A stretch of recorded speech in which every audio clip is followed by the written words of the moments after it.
If you are joining us for the first time, we hope you will consider membership. Tonight's dinner is made possible by our members, our dedicated board, and to our generous and civic-minded sponsors.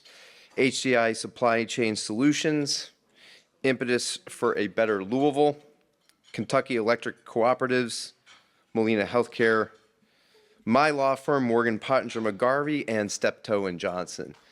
Please, thank you, all of these sponsors who are here. The Louisville Forum, true to the mission of this organization, our board represents diverse and often contrasting viewpoints, but we are united in our commitment to host meaningful discussions, welcoming opinions different from our own. This past year alone, we have hosted election analysis and legislative previews, robust discussions on JCPS and LMPD, and a question and answer with our new Congressperson, Morgan McGarvey.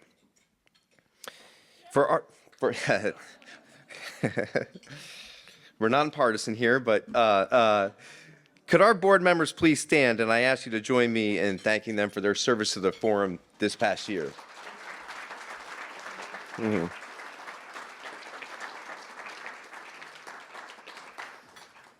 Thank you guys very much.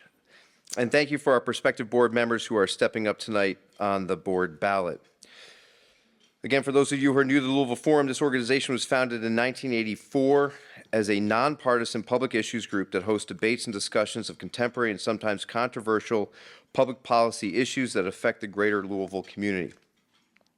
We may disagree on the course of action on these issues, but we agree that it is crucial to remove ourselves from our respective echo chambers to better understand our fellow citizens and perhaps learn something about our community. Sadly, the environment of our world today encourages us to reject people and opinions before we've even had a chance to hear what they have to say. Both on the left and on the right, so-called thought leaders, yes, on social media and mass media, but also in our neighborhoods, pulpits, and dinner tables, people will roll their eyes or outright condemn people who have views that don't match their own.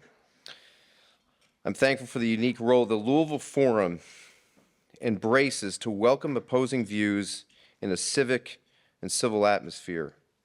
This is true civic engagement.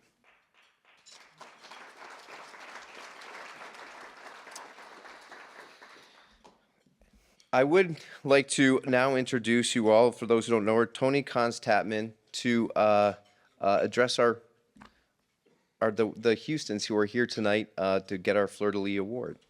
Thank you.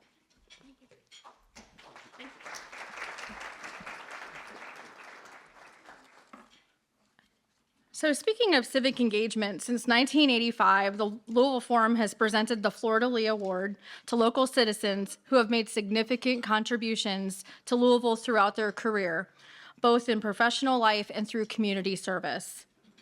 I encourage you to consult the back of your program for the previous Fleur-de-Lis Award recipients. Leaders from business, the arts, media, athletics, medicine, religion, philanthropy, and activism all have been previous recipients of this award. Tonight is my distinct honor and really a thrill to announce and present this high honor to one of our community's finest couples, Wade and Alice Houston.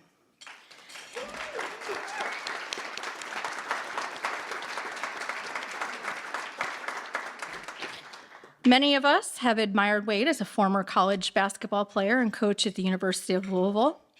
He was among the first Black basketball players to sign with U of L and would go on to become the first Black assistant coach in U of L history under Coach Crum, a previous award winner. In 1970-1971, he played professional basketball in France, after which he became an assistant coach at the University of Louisville and then head coach at the University of Tennessee, the first African-American head coach in the Southeastern Conference. He co-founded the Black Coaches Association, which addressed the then lack of head coaching and sports administration opportunities for African-Americans at major universities, and he co-founded the African-American Business Alliance. He also started the Houston Bridgman Scholarship Program at University of Louisville and serves on the board of the Allen Houston Legacy Foundation, fostering relationships between fathers and sons, mentors and mentees. Alice is homegrown. She is the daughter of legendary Louisville Central High School coach William Keene, a pioneer for desegregation. She received a master's degree in education from the University of Louisville in 1975 and a bachelor's degree in science from Baldwin Wallace College in '68. She also received an honorary doctorate from Spalding University in 2002. Alice has served on a number of boards, including U of L's President's Council and the university's foundation, Simmons College, Evolve 502, TARC, 15,000 Degrees Initiative, Greater Louisville Foundation, Impetus for Better Louisville, and the Federal Reserve Bank of St. Louis. She has also served on the local and national boards of the Urban League and was past chair of Greater Louisville, Inc. Recently, the Leadership Louisville Center launched the Alice Houston Women's Leadership Program to elevate women in upper leadership positions. It was through athletics that the Houstons have mentored the dozens of young athletes, helping them use their talents to achieve college educations. But sports and civic engagement are only part of their story. Alice and Wade Houston are co-founders of HDI Supply Chain Solutions, a provider of logistics services to leading corporations since 1994. Wade and Alice have created jobs, counseled young people, and have created programs, scholarships, and opportunities for so many people in this community. One of their biggest contributions to date was $500,000 for the new 24-acre Norton Healthcare Sports and Learning Complex in the West End, and what a beautiful facility that is and much needed for this community. Becoming to begin an economic generator for a historically underdeveloped part of this city, and much, much needed. Both Alice and Wade have participated and delivered countless address, remarks, leadership panels, and keynotes on what it takes to be an effective leader. And I know I have personally admired their courageous participation in some of the biggest challenges and opportunities facing our community.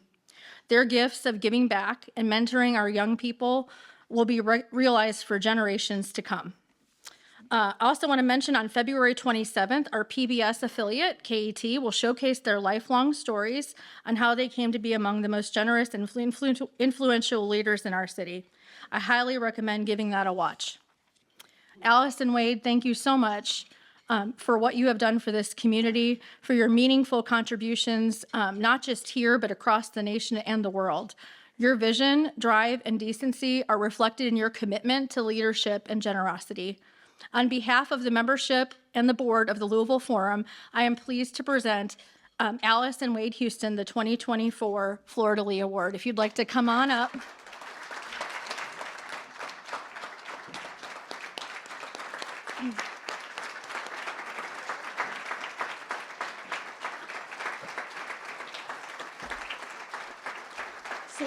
See, I'm and this is from Handling Glass and Louisville Glass. So I'll put the back over there for you. There you go. Thank you so much. See, I need big print. I told Darrell I'll take Wade's glasses. Gosh, you all. I really want you to know that I am really appreciative, honored, and humbled to receive the Fleur-de-Lis, I was calling it something, award. I look at the list of the previous recipients, many of whom I have worked with through the years and have admired for their wisdom, their knowledge, humanity, and commitment to this city, Commonwealth, and the nation, that to be listed among them is really mind-boggling to me.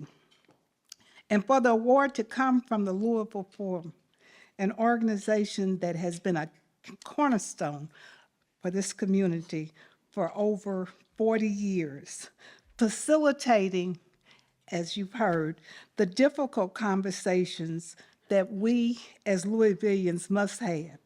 And so I want to thank Iris, the board, the blue tag ones, and everyone who played a role in us getting this award.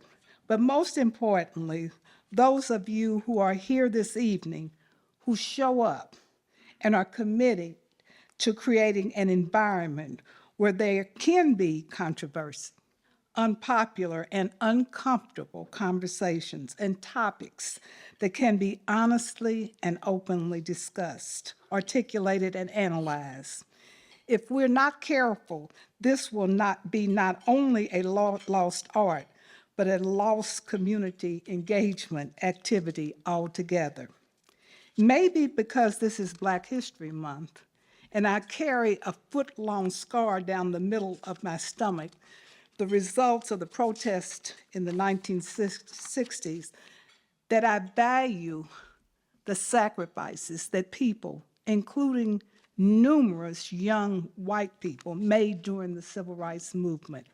It took all of us to make that happen, and it will take all of us to sustain the efforts that have been made. Today, in our very own Commonwealth, there are bills, Jennifer, Linda, SB 96, SB 6, HB 9, HB 191, HB 224, and HB 304 that I sincerely believe will have a negative impact on our city and Commonwealth. But that's my personal opinion, and you all may have a different opinion, and that's okay. But I ask, plead, and even beg each of you, regardless of your political affiliation, to become educated, informed, involved, and active. And I know this group is and will be. We are all leaders, whether that is in our homes, our church, our businesses, our workplaces, wherever we are, there is someone looking and forming an opinion or belief based upon our action, inaction, or silence. Leadership and community engagement in its best forms are not spectator sports. They take courage, fortitude, commitment, and a belief system that is grounded in faith, service, humanity, and a commitment that until the least of us is equipped, none of us are.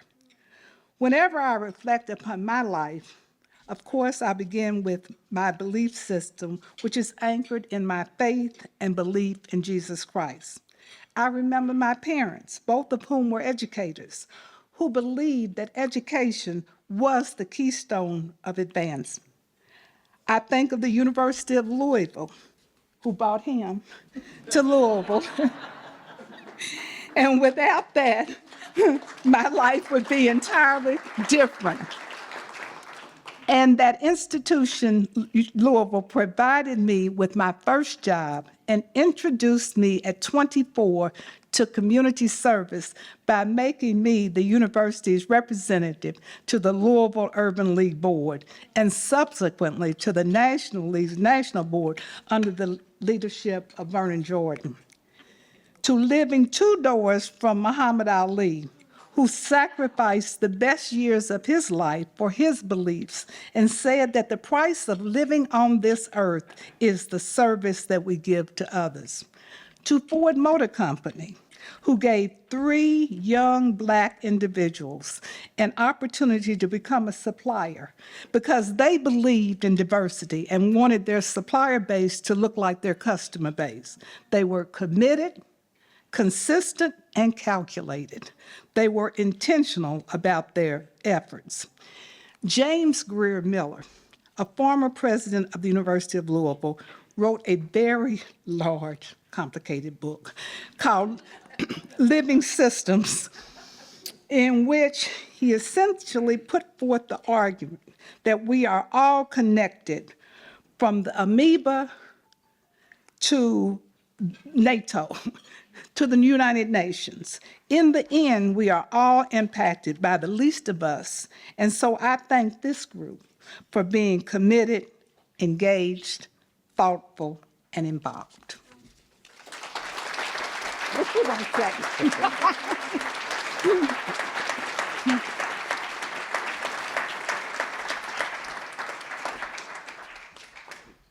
he can come up with 4 words and talk for half an hour. You know, I can say, "Oh." Well, it goes without saying that there are very few things you can guarantee in this world, very few. But one that I can guarantee is that my talk won't be as long as hers.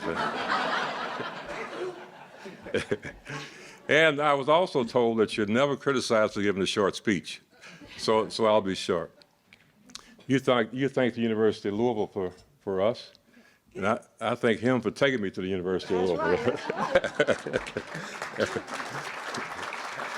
But Darrell is here among other friends and people that I know, and I just want to briefly say to Darrell that I appreciate what you're doing now. You got the MBA reputation, high school reputation, but you're now at the University of Louisville, and you're being intentional about things that go on, diversity, equity, initiatives.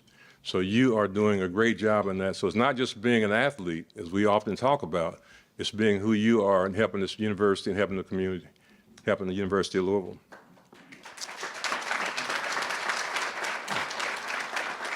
Also, as Alice said, I'd like to thank you for this prestigious award. It means a lot to us, and fortunately for us, we try to give back, and we have received different awards, but this one is special because of who you are and the issues that you address. And it's not that you always take sides, but at least you address issues, and some people hide and they don't even want to address issues. So thank you for that, and I appreciate that.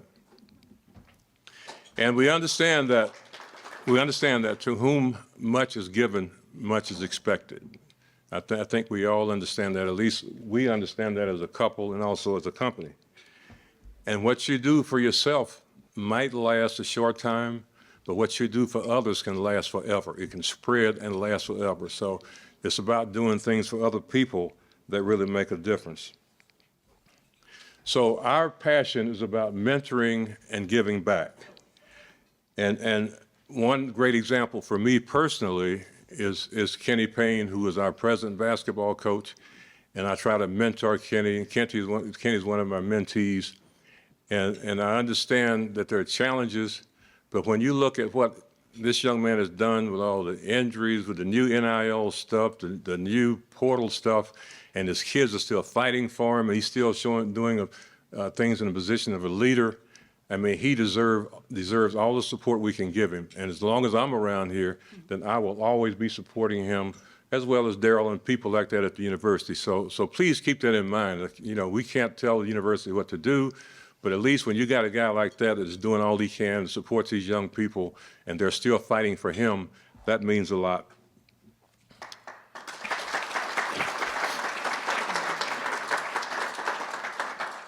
And I tell Kenny, I said, don't give up. I said, no matter what happens, and I can sometimes hear it in his voice where it's really difficult, because if it's Kenny or if it's any of us in this room, and you're sitting in your office and you don't know from day to day if you're going to have a job the next day, I mean, that is really, really difficult.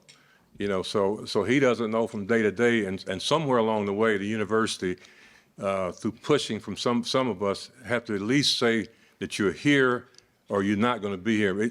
His family doesn't deserve just sitting in that office every day and not knowing from day to day whether he's going to be here.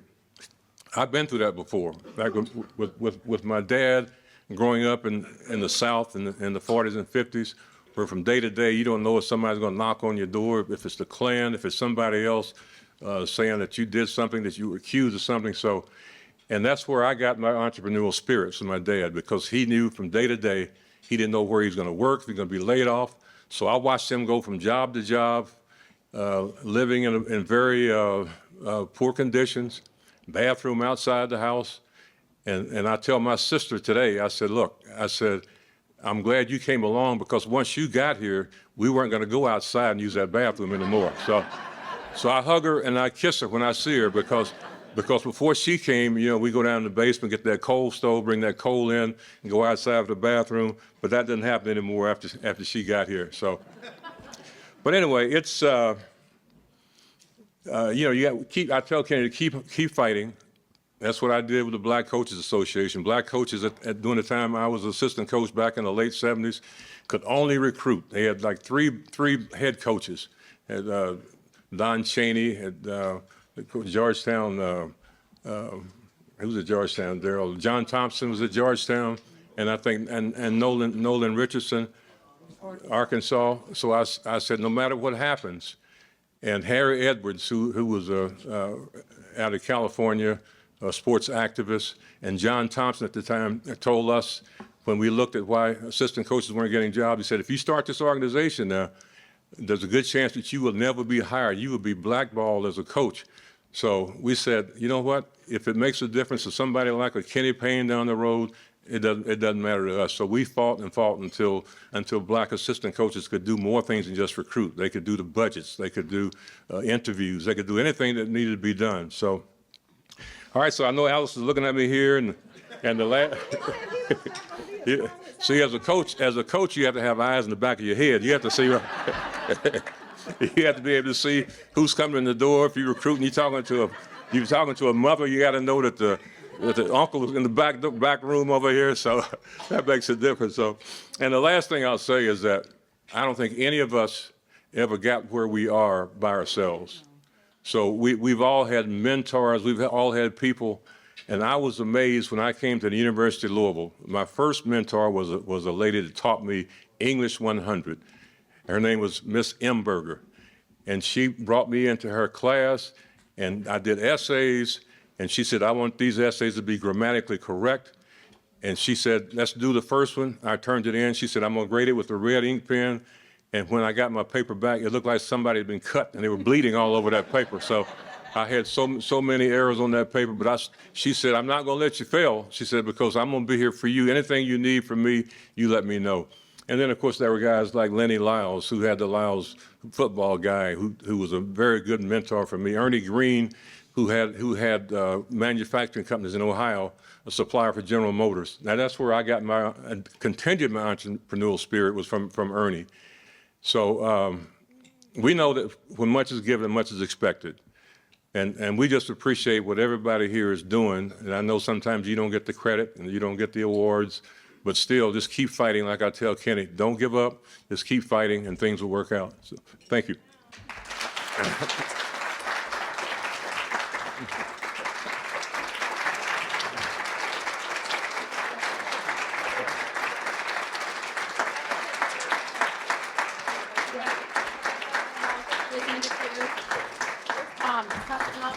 Well, I had the pleasure of talking to Mr. Houston on his way in the door tonight, and I told him that I'm a lifelong New York Knicks fan because I'm from upstate New York. And when I grew up in the early 1980s, before we had even drafted Patrick Ewing, there was not a lot to root for with the Knicks. So the favorite thing that I had to root for was this new thing that was going on in the NBA, this dunk contest.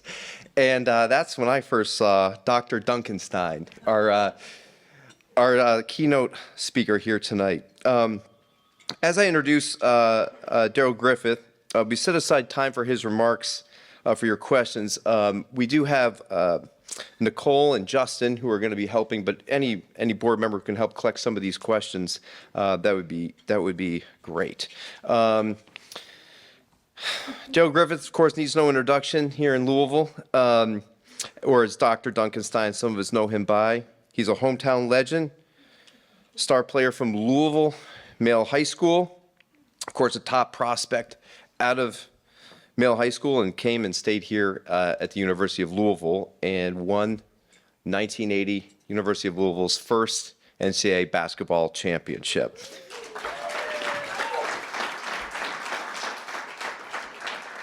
I had a little space here. I thought there might be some clapping for that. He was, of course, everyone here remembers 1980, 23 points in the 59-54 victory over UCLA. 825 points his senior year, setting a record, and he was named a first-team All-American by the Associated Press and given the Wooden Award as the best college basketball player in the country.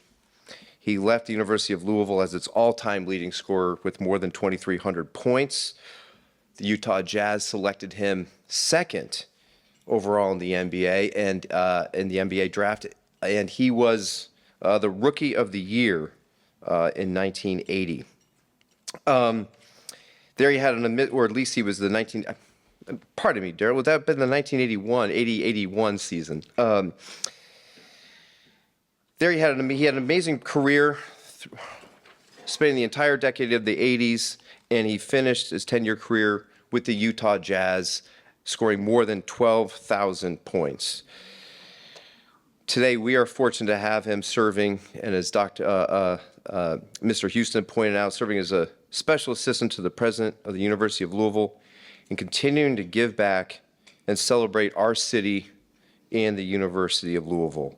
Please welcome Mr. Darrell Griffith.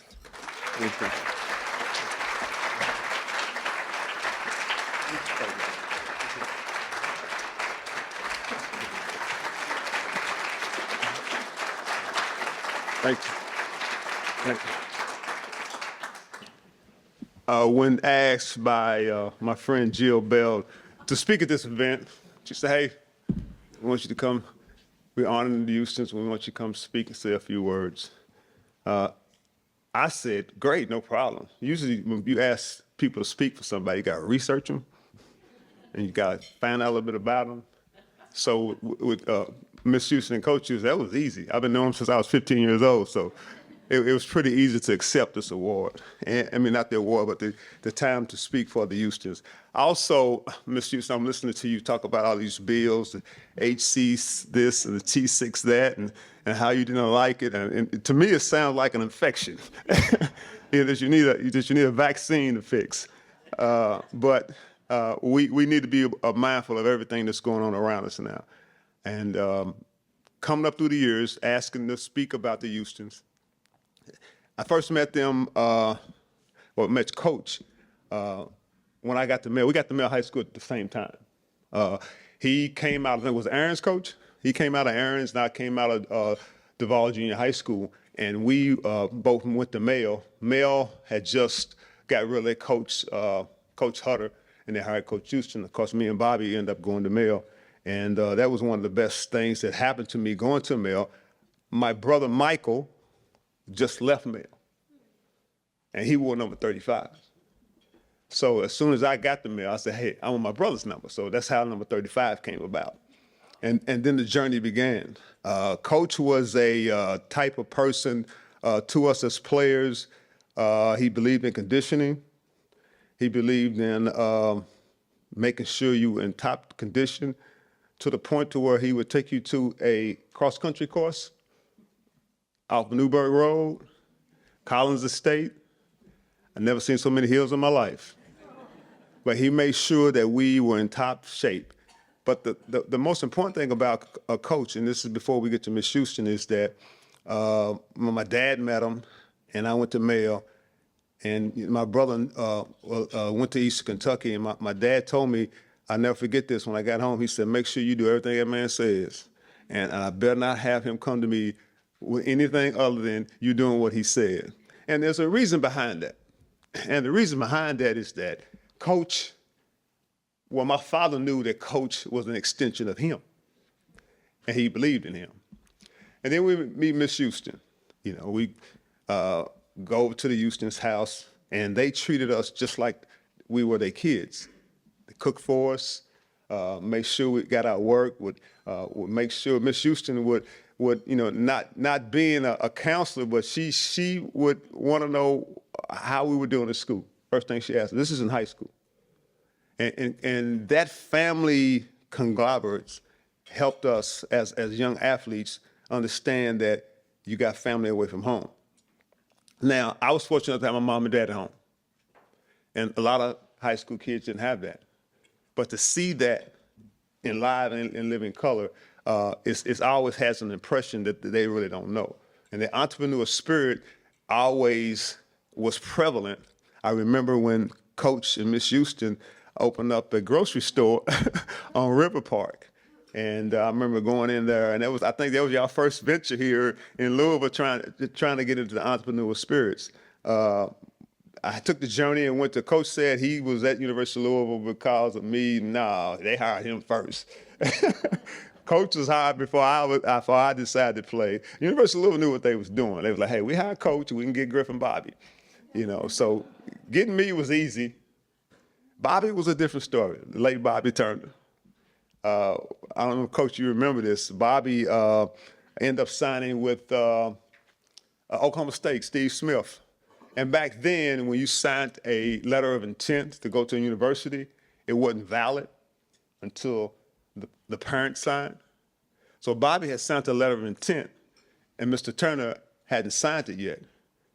Of course, when I found out that Bobby was going to Oklahoma State, I got my bicycle and I immediately rolled up to knocked on his door, and he opened up the door. I snatched him off the porch. I said, "Man, what are you doing?"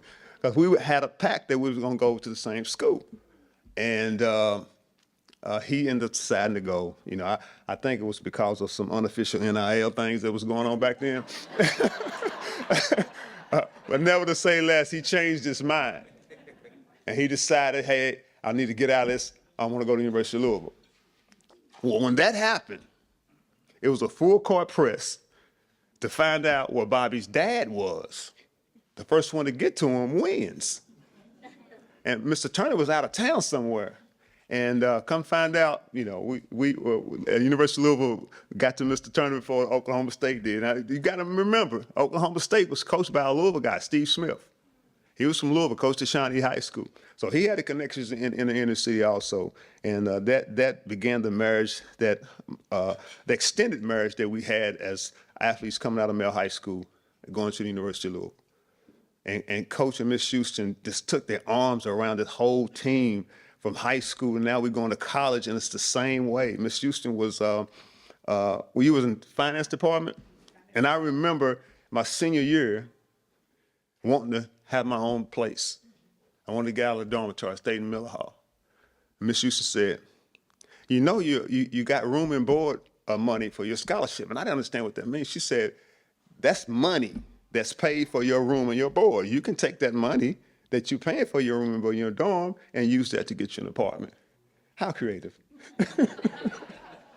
And that's you know, that's just show you how a mind and entrepreneur spirit is. And that taught me a lot. So you know, I took my room and board money and got me an apartment. And then I ended up going from University of Louisville to play pro ball, and they still had an impact on my life. You know, just coach with his wisely advice, and seeing Miss Houston and how she was still the mother to all the former players that played at University of Louisville and still is. I mean, there's a reason why that probably during my era, I would say probably 70% of the players that played during that era live in Louisville today. It's because of the way the community has put their arms around us, but more importantly, because of Coach Houston and Miss Houston, because they feel comfortable that they got an extended family here. And that extended family goes beyond the Houston, it goes to the people that they know, and that we all keep in touch, and that we all have a connection to where it all comes back to Coach Houston and Miss Houston, because they were the ones that gave us the foundation to create that family environment as players that we still stick together today. And not only that, you know, when you see Miss Houston and Coach Houston, see how they raise their family, they raise their kids, and I was fortunate enough to see them all grow up. I think Alan was already born, am I correct? Yeah. And the two girls, they come up, and to see how that family factor came into play as we are young kids, and particularly me, because I was 15. Remember, I was 15 years old, and then I'm seeing them raise their kids, you know, and Coach and Miss Houston were like a mother and father figure, probably silently to a lot of players that you really didn't realize that we watch how you would navigate even today, you know. So we, you know, I know I can speak for most of the players that played under Coach Crum, and those who weren't players that know, I mean, not Coach Crum, but Coach Houston, that knows Coach Houston and Miss Houston and how the impact they have. You know, sometimes the most powerful impact is silent. It's just observing. And sometimes that when you observe, you're looking through a lens that is only shared by yourself and who you're observing. It's focused. And then you begin to take what you see and try to apply it, or try to see at some point in your life how they've lived their life, how they've carried themselves, how they raised their family, how they help people.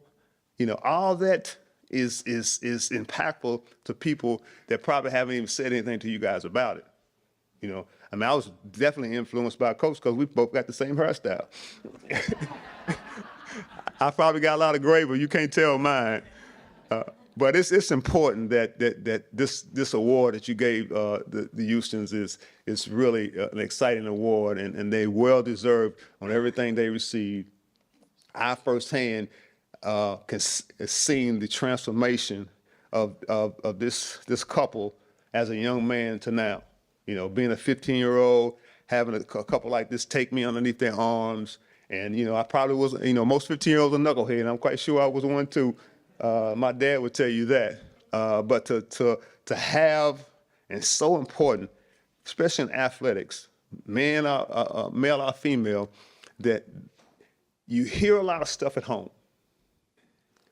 But when you hear the same thing from somebody else that you respect, it magnifies what you hear at home, the good that you hear at home. And I remember the time that, my son Darrell Jr., I was telling him about football and getting his grades. And, I had some people talk to him. They was telling the same thing. But it took Deion Sanders. I ran into him in Atlanta. And we gave each other some dap and saying, what's up, how you doing? And I said, man, I wanted you to talk to my son. He's a big fan of yours. He said, get him on the phone. So I had the flip phone with the antenna. No caller ID with the digital, with the analog board. So I called my son, and it was great. It was good. Didn't have speakerphone, but it was good that he was in his dorm room and he was with a bunch of friends. And I said, son, I got your biggest fan. He said, who? And Deion got on the phone and said, hey, it's prime time. And he was talking to Darrell Jr., and you can tell that his other friends were listening because he was telling them to shut up. So, and they listened to what he had to say. And then he calls me back. He said, he sounds just like you, But I hadn't tell Deion anything, And that's why I said sometimes it takes to hear it from somebody else for it to sink through, And for us, Coach and Miss Houston was that somebody else, and especially coming from a good family background. Even if you didn't have a good family background, that family environment is what really, really is magnified with me, with the Houstons. And to this day, everybody calls Miss Houston Mama from some of the former players, and call Coach Pops. And we're fortunate to still have him in this community, and that they stayed in this community and wanted to do well in this community and have that giving heart. And that spirit is contagious. It is. And when you're around people like that, and the people that Coach has introduced me to as a young man, and they are still in my life, and Coach is saying, hey, you need to meet this guy. He does this. You need to meet this guy. He does that. And I'm saying to myself, he's making me meet these people for a reason. And Coach said, you'll get it in the long run. Learn about these people. And they're still in my life today. And when I was 15-year-old, 16-year-old, 17-year-old going to college, Coach gave me the opportunity, and Ms. Houston gave me the opportunity to say, okay, here's some people that are young, that their families are family people, but watch how they navigate, watch how they carry their careers along. And I could mention some of them: the Yarmouth family, the Traeger family, the Blue family. I knew them when they was kids. They was ball boys, and then now look at them. And that whole concept that Coach was introducing us to was telling us, as young black men, that watch how they grow and watch how they build generational wealth. Watch how it's passed down from generation to generation, which as young black men, we never witnessed. My mom and dad worked at, my dad worked at Philip Morris. They made a steel. My dad was on the semi-line that made the pipes for the Alaskan pipeline. My mother worked at Philip Morris. Never know what that smell was when she came home. And as I realized, that was nicotine. And I wondered why as soon as she came home, she would go take a shower and wash her clothes. So being around a family environment like that, we were all Christian. My dad took us to church. My mom would make sure we all went to church. We had to shine our shoes before we went to church. Make sure we had our little, not the ties that were fake, that had a little thing, you feel me? Yeah, we didn't know how to tie no ties, so we just plucked it on. But we went to church, and we were dressed every Sunday. And when you have that kind of background, and when you are around people who are like-minded, it just magnifies what your parents are trying to teach you. But not only that, it's important that when you see people that you are rubbing elbows with, particularly in athletics, that don't have that same mindset, to try to be an influence on them, to bring them into the circle to where they can be better people. And, you know, for that, I can say that you should have made me a better person. Thank you, Coach. Thank you, Ms. Houston.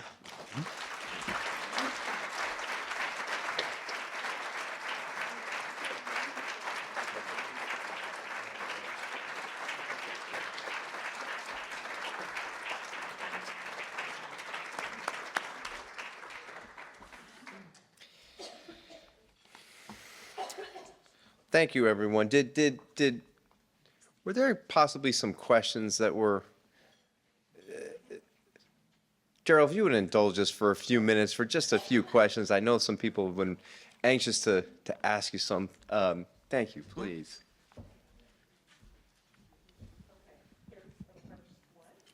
Thank you for all you have done for women. Tell us more about the Alice Houston Mentorship Program and how will this impact Louisville? That's for Ms. Houston. Oh, okay. Sure. It's funny because I was just there before I came here. We have 40 mid-level managers from around the company, various companies and foundations around Jefferson County, and I think one in Indiana. When I came along and got into business, there was nobody I could call. You know, I'm out there all by myself. And I used to ask Wade, I said, how come everybody knows my name and who I am? He said, because you're one of 8, you're Black, you're female, and you're one of 8 people that does what we do. That's when we were in the trucking business.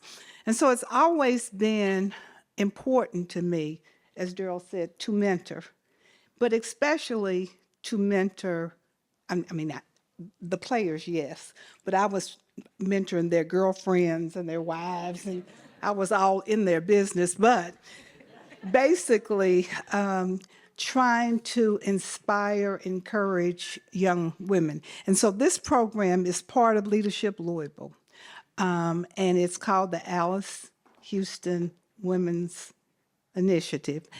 And this is our 2nd year, and applications usually come out in November, and then the classes, it meets for six months. And I told them that when they leave this program, they will have made friends and contacts, and because it approaches things differently. You know, we don't have meetings on Wednesday at 4 o'clock before Thanksgiving. Men do that. They will schedule because they don't have anything to do Thursday, right? We don't have meetings in Indiana that start at 8 o'clock because we recognize that you may have children to get off to school. So it's the little things that we bring to the learning initiative. But most of all, it is establishing relationships and strategies to navigate the corporate and foundation world. I have a question for Darrell, though. Or maybe it's Tom. Who went number 1? If you were two, who went 1? Joe Barry Curl, Really? Purdue. I always take big oversight. Yeah. Can't teach height, I was told. So he was 7'2", and I was 6'4". So they took, and the best thing about it, we both had the same agent. So he was able to maneuver the contracts better. I'm sitting here going, who was it? Yeah, Joe Barry Curl, and then Kevin McHale was number 3. All right, Darrell, I have another one for you. One is fun, so I'll read that because you'll be able to answer it really quickly, and then the other one, and then after me, Justin will give you one over there. Okay, sure. So one is they want to know when are you going to open another restaurant because they miss Griff's. And then the question is, can you discuss what community involvement means to you personally and what you think the challenges are facing Louisville in getting folks involved? Well, first of all, a lot of people don't realize, know this. I didn't own Griff's. I licensed my name to them. It was a better approach. So I didn't own it. Evidently, when people thinking that was the whole idea. The gentlemen that I licensed my name to, they had a company called Legendary Brands, and one of the owners owned like 100 Penn stations. They were big U of L fans, and they had been talking to me about it for about 5 years, and a location came open on campus, and we ended up making it happen. So they ended up moving downtown, and then COVID caught them, and that was the end of it. Next question. Now, hold on, you had a two-part question, right? Well, yes. Can you discuss what community involvement means to you personally and what you think the challenges facing Louisville in getting folks involved are? Well, community means to me it's real simple. It's you got to be involved and you got to care, and you want to do what's right for people to elevate themselves, and you just want to help out, and you pick and choose. There's a lot of you can tell. With this particular group, you chose to do this scenario. Miss Houston's got the initiative, and Coach Houston's got the scholarship fund him in junior. That's just some of them. But the whole intention is to elevate or whatever group that you're trying to get involved in. You got to want to elevate. You got to have that servant's heart. And give me the third part. What are the challenges facing Louisville in getting folks involved? Getting folks involved. You're talking about getting folks involved in. I think we have to be fearless. I think when I say that, we got to go outside our boundaries to change. If you can help someone in another part of town, vice versa. If you want to be able to make a change, don't talk about it, be about it. And that's my motto.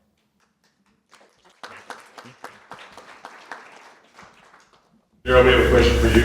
Is Louisville finally ready to support an NBA franchise? Well, I'm going to be quite honest with you. We missed our mark back, I think, with the Memphis franchise. I was involved in that. And one of my guys I played ball in Utah, he was assistant coach when they moved to Memphis. And he told me, he said, the owner wished he would have pulled the Louisville plug, all right? What this community got to understand is just that we can't, if you want to evolve, we can't be stuck on the same thing. We got to want to evolve and elevate ourselves. And the example is all the states that are around us that are going here and we're staying here. And we wonder why. So we got to have a better mindset and a better willingness to elevate ourselves with the pro franchise. I'm gonna give you some cities that are around us that were probably on the same level as we were some years ago. Now, if you look at them, you got Indianapolis, you got Charlotte, you got Nashville. You look at them three cities, Cincinnati, they're all close proximity. And you wonder why they've elevated. And the key denominator in all them cities, they have a pro franchise. Pro franchise is in this community, and I think a lot of communities around the country, particularly this one, underestimate the entertainment value of living in a community. You gotta have the entertainment value, and it can't be just college basketball. Just take yourself to the next level. Perfect example, I played in Salt Lake City. Just moved there, I was a year out. Salt Lake City was smaller than what Louisville is. Their airport was like Bowman Field. I mean, literally, small town until the Jazz came. Now, they got the biggest airport in the country. They just built it. It's a new Delta West Coast hub. They become a tech center. They got 5 times as many skyscrapers that we have. I mean, if you go to see Salt Lake City when I first got there, until now, it's mind-blowing how they just went this way. and you look at the cities around it, you need to pay attention to the cities around us and see how they went here, and we still inching. I think we need to and especially the powers that be, need to say, hey, we got to do our community justice and try to elevate ourselves.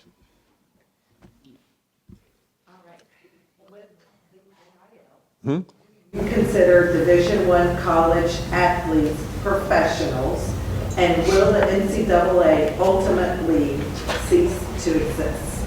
I'm glad you asked that question. I'm so glad you asked that question, because I think the public doesn't really understand how the NCAA has misused college athletes for years. It's unbelievable that, I'm gonna paint a scenario for you. I'm gonna paint this for you. I got all y'all in here. I'm gonna tell you, I say, hey, I'm gonna give you $40,000 a year, pay for your scholarship. I want you to play on this team. That's all you're gonna get is $40,000 a year. And I'm coming to you as a head coach. I'm making $5 million off of you. You don't come to play, nobody gets paid. Every person that works a college game, everybody makes money except the main attraction. Think about that. So when the O'Bannon brothers came out and challenged the system and won, NCAA got scared. You can tell when people get scared when they go to Congress for help. They know that stuff's about to come down. The NCAA it's a perfect role model on how to abuse the system. They've used the amateur model, in my eyes, as a cover to keep from paying these athletes. Now think about that. Coach Houston, if he's a coach, he can go out and get a tennis shoe contract that pays him $5 million a year. Why do you think Nike or Adidas is paying him $5 million a year? Because he's a good coach. He comes up with good teams. Who makes up the teams? The players. So the players are responsible for him getting the money. But ain't one coach said, and I mentioned this to Kenny, because my opinion is that if I'm a coach with this new NIL going on, there's no way I can take $5 million tennis shoe money and not give half of it to the players, because they're responsible for me getting the $5 million. But ain't no coach stepped up and said that one.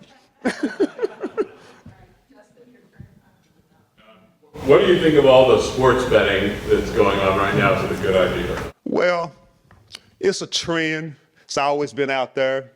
I don't see it affecting the game. You're always going to have some loose marbles that does things.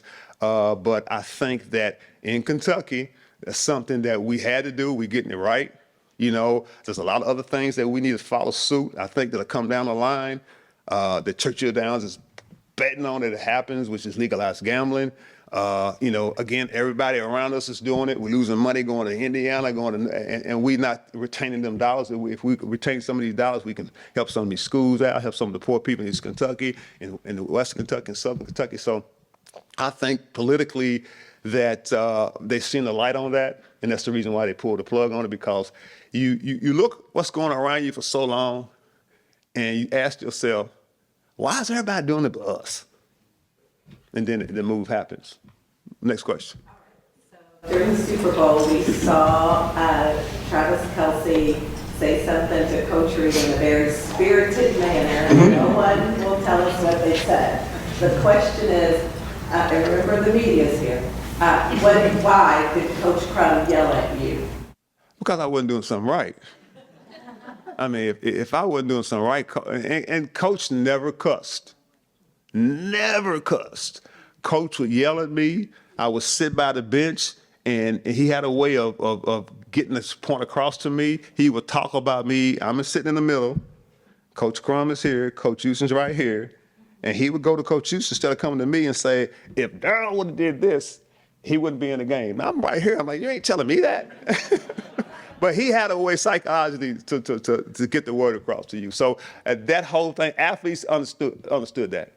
You know, with athletes, that whole blow up between, that's a guy who wanted to win. It was like, get me in the game, let's do something different. We have one more question, Okay. and it's for the Houstons. If you all could take just a second to explain, you're known for basketball, but you're also known as entrepreneurs who built a very fine supply chain company. What happened in your lives to make that transition? How did you go from basketball?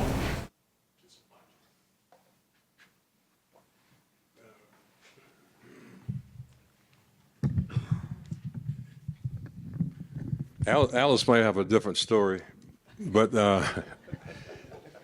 I think I was an entrepreneur first, and then happened to become a basketball coach.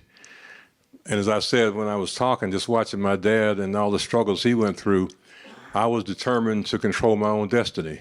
You know, I wasn't going to be laid off every other month, every other week, and not know how to feed my family. So I started from the time I graduated from the University of Louisville. I became a serial entrepreneur. Alice thought I was crazy because we started out with liquor stores, grocery stores, delis, and she said, eventually you got to settle down and get a job, bring some money home for these kids. But I had the entrepreneurial spirit. I mean, I was obsessed. It was my passion after watching him, and then being around guys like Ernie Green and Lenny Lyles who were with just really good companies, suppliers. I said, so this is the way to go. So I just determined at that early age, that's what I wanted to do. I do have a different story. See, Wade would get in the office with Denny and them. They talk about these investments, and I enjoyed what I was doing. I enjoyed being associate director of financial aid, you know, helping young people get the funds to go to school. I was meddlesome enough to get them to, you know, share their dreams and problems with me. But I left the university because I was either going to divorce him because we were going to be poor, or I was going to help him fulfill his dream. So that's what I elected to do, to sacrifice myself and with a servant heart to help him. But seriously, you know, I think it was KFC that used to employ former athletes. Mm-hmm. Because they're competitive, they're resilient, they work hard and, you know, are dedicated to their craft. When a play breaks down, you know, they make the adjustment. And that's what you have to be in business. There's not much different. And so even when Wade, we came home from Tennessee, you know, I said, you're a natural for this. Recruiting, I've got staff here, employees. So the stretch wasn't that far. It's just that I wasn't motivated to make make the adjustment. But when I saw his play break down, then I had to design a new one.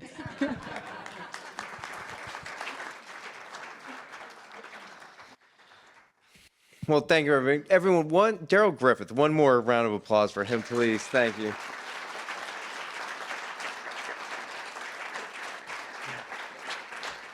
And then, of course, Darrell Griffith and the Houstons. Thank you so much all for being here. Thank you for the questions, everyone, as well. On behalf of the entire Louisville Forum, thank you, Darrell, for being with us tonight. And thank you, Alice and Wade Houston, for being with us. And if anyone really enjoyed our program tonight, please, if you're not a member, become one. Go to the LouisvilleForum.org and sign up, and we'll see you next month. Thank you.